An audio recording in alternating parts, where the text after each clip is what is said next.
जादू यही है बाबा शक्ति। बाबा शक्ति, बाबा शक्ति।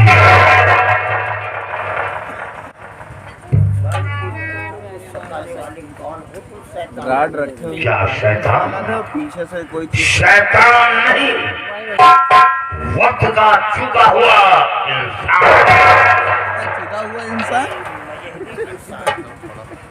बता दे पहले तो अपनी पहचान।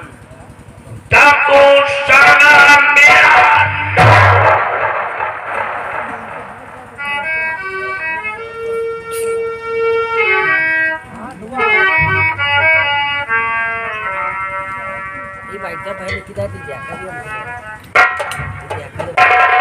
देखो यार दिखा दो इनका।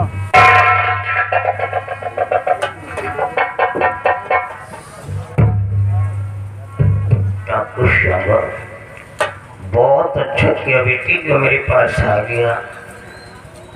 तो ये बहुत पहले आना चाहिए था। देर से आया लेकिन आया तो सही। लेकिन मेरे पास आने के लिए ऐसे ऐसे खतरनाक औजारों को लाने की क्या जरूरत पड़ गई थी? इतने बड़े गैंग के लाने की क्या आवश्यकता थी? संत मिलन को जाइए तजमाया अभिमान, जो जो पग आगे धरे कोटनीयत समान। रानी का मेरी स्कोप क्या है?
मैं क्यों आया हूँ?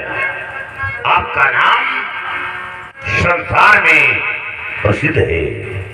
तो मेरा परिश्रमी दिन है बेटा, और मेरा नाम दुनिया में विख्यात भी है।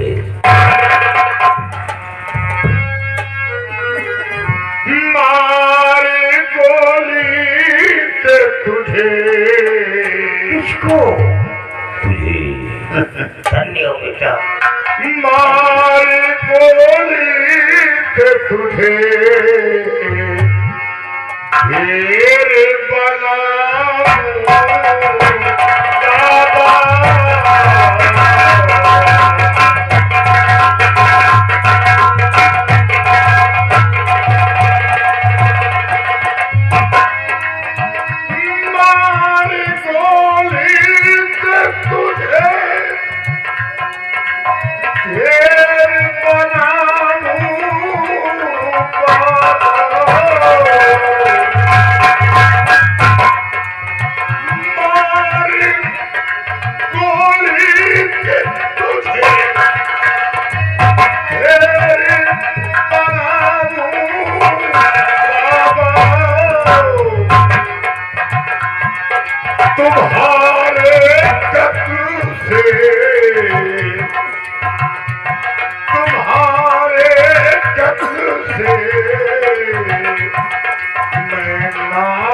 की जुबान पर आपका नाम आता है और आज कुछ मिलेगा या तो जिंदगी से हाथ धोगे।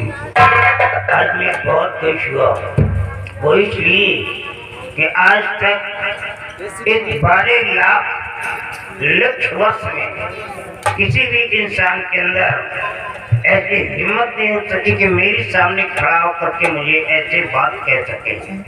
कम से कम आज इस कलयुग में तू तो पैदा हो गया मेरे को मारने के लिए।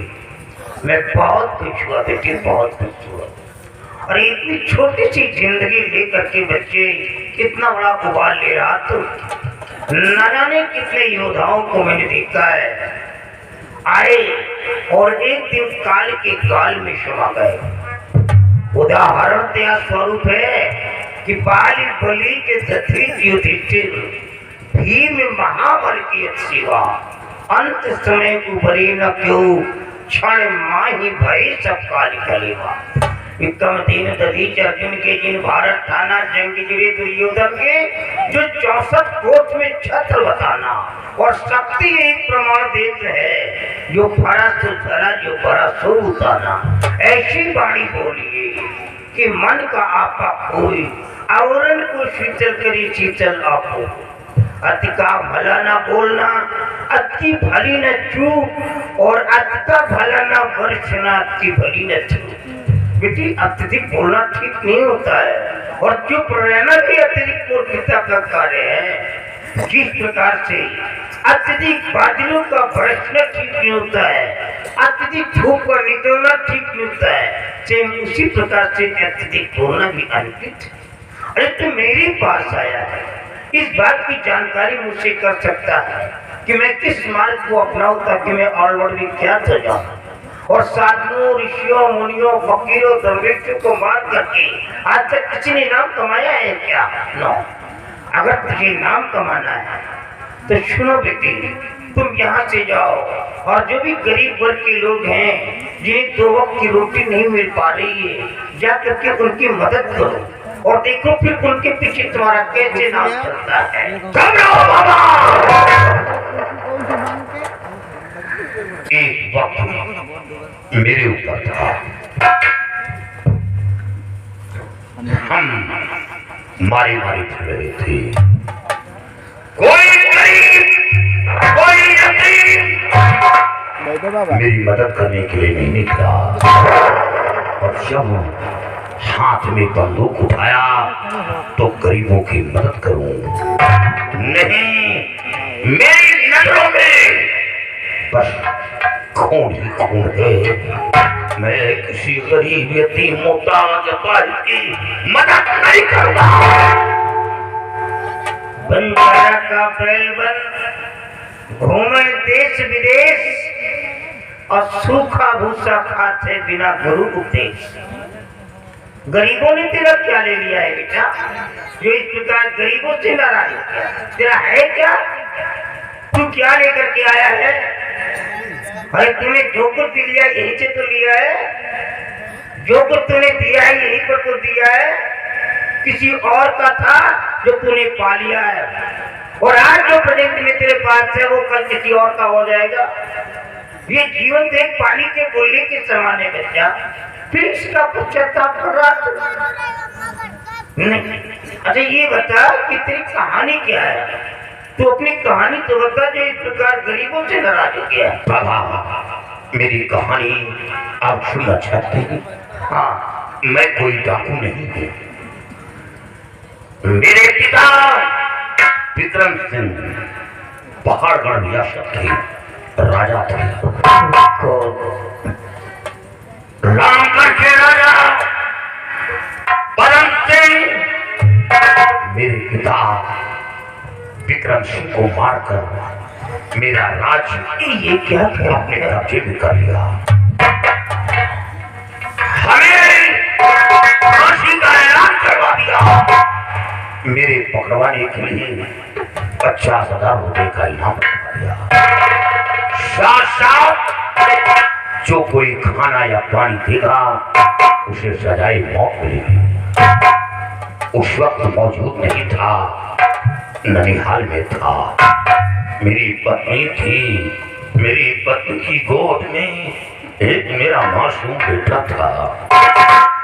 भागता हुआ एक सिपाही मेरे पास पहुंचा, उसने सारी बातें बताई और जब पहाड़गढ़ रियासत की तरफ बढ़ा तो सिपाही वहां जाने से रोका, क्योंकि मैं तन्हा बचा था। मेरी फौज मार दी गई थी, मेरे पीठ पर सहारा देने वाला कोई नहीं था।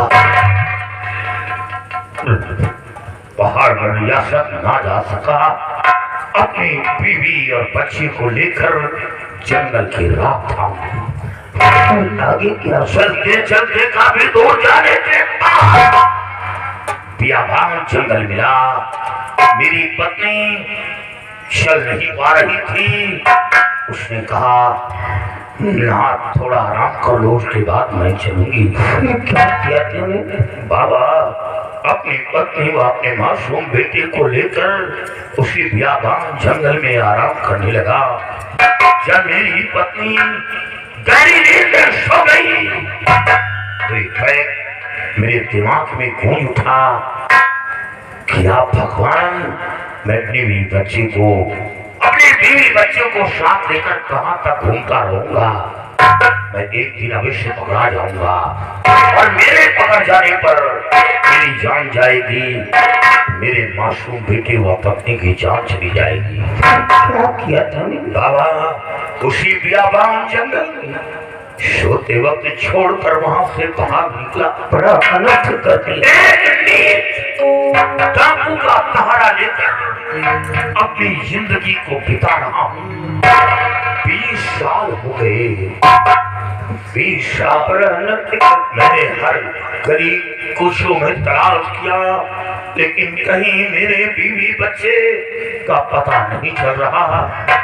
बाबा आप ही बताएं कि मेरी जिंदगी में क्या बचा, जिसका बाप रहने के साथ मार दिया जाए, जिसकी हुकूमत छीन ली जाए, जिसके बीवी बच्चे बिछड़ जाए,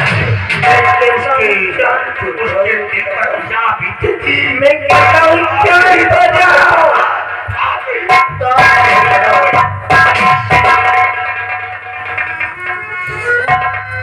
ये स्टोरी अब दोबारा मत कहना बेटी, नहीं तो मेरा कलेजा फट जाएगा।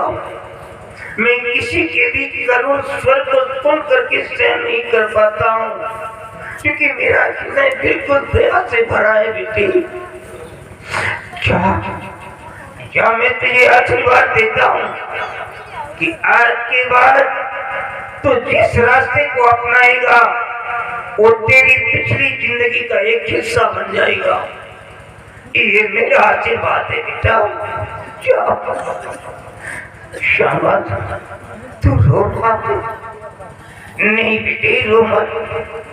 मेरी चौखट में आने वाला इंसान जब अपनी आंखों में आंसू को लेकर के आया है तो मैंने उन आंसू को हमेशा के लिए छीन लिया है।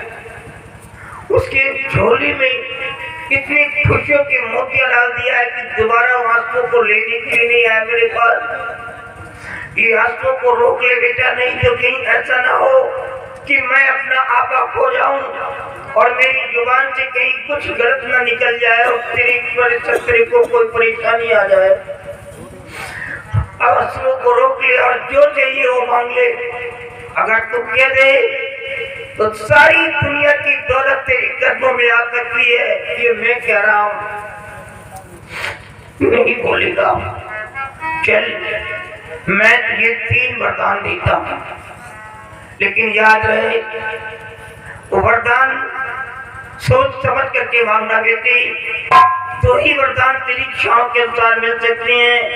एक वरदान मैं दूंगा लेकिन अपनी इच्छा के अनुसार दूंगा, इसलिए वरदान मांगने में जरा विचलित मत हो जाना, नहीं तो आगे चल करके तेरे को कोई परेशानी आ जाए। बाबा क्या मेरे मांगे अनुसार मिलेगा? हाँ बेटा मिलेगा, सोच विचार करके मांगना। सबसे बड़ी दौलत तो मेरा इकलौता बेटा। पहला वरदान